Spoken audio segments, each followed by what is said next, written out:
ఇంద్రకీలాద్రిపై కొలువు తీరి భక్తుల చేత విశేష పూజలు అందుకుంటున్న మన బెజవాడ కనకదుర్గమ్మ పుట్టిల్లు ఎక్కడో మీకు తెలుసా? అసలు ఆ అమ్మని మొదటిసారిగా ఎవరు చూశారో తెలుసా? ఈరోజు ఇలాంటి ఆసక్తికర విషయాలు తెలుసుకుందాం.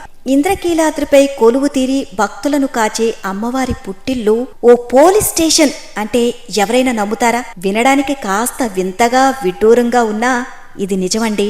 అసలు పోలీస్ స్టేషన్ అమ్మవారికి పుట్టిల్లు ఎందుకయ్యింది? ఇంతకీ అది ఏ పోలీస్ స్టేషన్? ఈ వివరాలన్నీ ఈరోజు వీడియోలో తెలుసుకుందాం. పురాణాల ప్రకారం చూసినట్లయితే 14-15 శతాబ్దంలో కొండవీటి రెడ్డిరాజులు విజయవాడ పరిసర ప్రాంతాల్ని పరిపాలించేవారంట. ఆ సమయంలో ప్రస్తుతం విజయవాడ ఉన్న స్థలంలో ఎలాంటి పట్టణం కానీ గ్రామం కానీ ఉండేది కాదు. ఎక్కడ చూసినా చుట్టూ చెట్లు, దట్టమైన అడవులు ఉండేవంట. ఆ ప్రాంతమంతా కూడా క్రూర మృగాలు సంచరిస్తూ ఉండేవంట.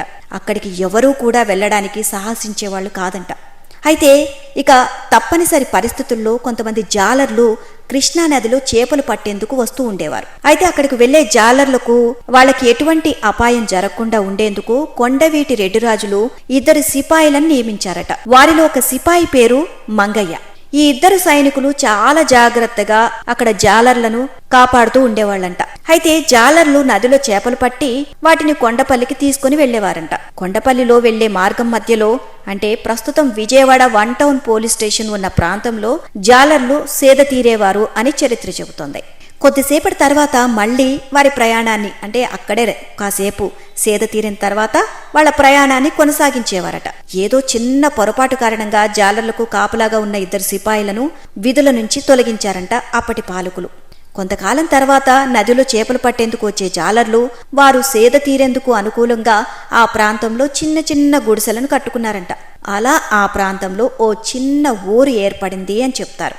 ఆ ఊరిని జాలర్ల పల్లె అని పిలిచేవారట. ఉద్యోగం పోగొట్టుకున్న సైనికులు కూడా ఆ జాలర్ల పల్లెలోనే ఉంటూ జాలర్లతో కలిసి జీవనం సాగించేవారంట.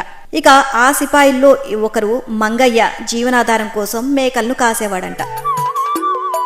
ఒకరోజు మంగయ్య మేకలను తోలుకొని అలా ఇంద్రకీలాద్రి కొండపైకి వెళ్ళిపోయాడంట. అక్కడ ఒక ప్రాంతంలో కూర్చొని ఏదో ఆలోచిస్తూ పరధ్యానంలో ఓ చిన్న రాయి తీసుకొని మట్టిపైన ఏదో గీతలు గీస్తూ కూర్చున్నాడట. అలా గీస్తూ ఉన్న సమయంలో ఆ మట్టిలో నుంచి ఒక చిన్న విగ్రహం లాంటి రూపం బయటపడింది అని చరిత్ర చెబుతోంది. అయినా మంగయ్య ఏదో పరధ్యానంలో ఆ విగ్రహాన్ని గమనించకుండా అలా పట్టించుకోకుండా వెళ్ళిపోవడంతో అమ్మవారు ఆగ్రహించి సిపాయి మంగయ్య కూతురి ఒంటిలోకి పూనుకుంది అని చెప్తారు. దాంతో ఆ చిన్న పిల్ల గంభీరంగా మాట్లాడడం మొదలుపెట్టిందంట.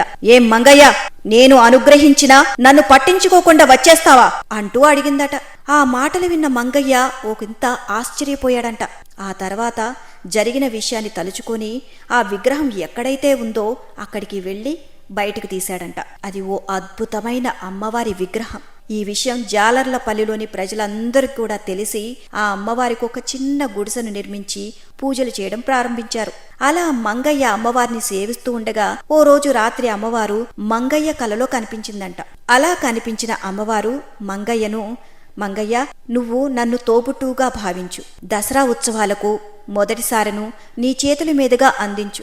అప్పుడు నేను నీ ఇంటికి వచ్చి పసుపు కుంకుమలు తీసుకుంటాను అని చెప్పి మాయమైందని చెప్తారు. ఆ తర్వాత కొంతకాలానికి మంగయ్య కూతురు అమ్మవారిలో ఐక్యమైందని చెబుతూ ఉంటారు.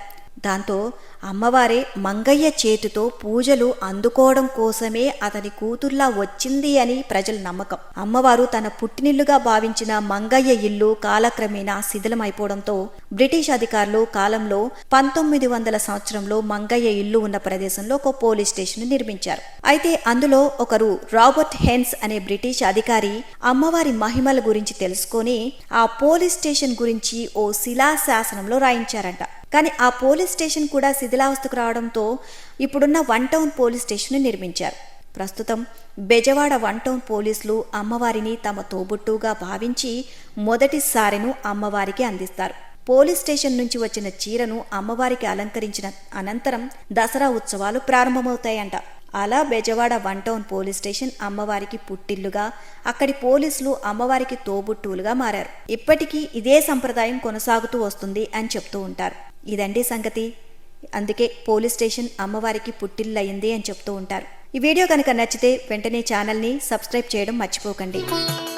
సంస్కృతి సంప్రదాయాలను పాటిద్దాం. సనాతన ధర్మాన్ని నలుదిక్కులా వినిపిద్దాం.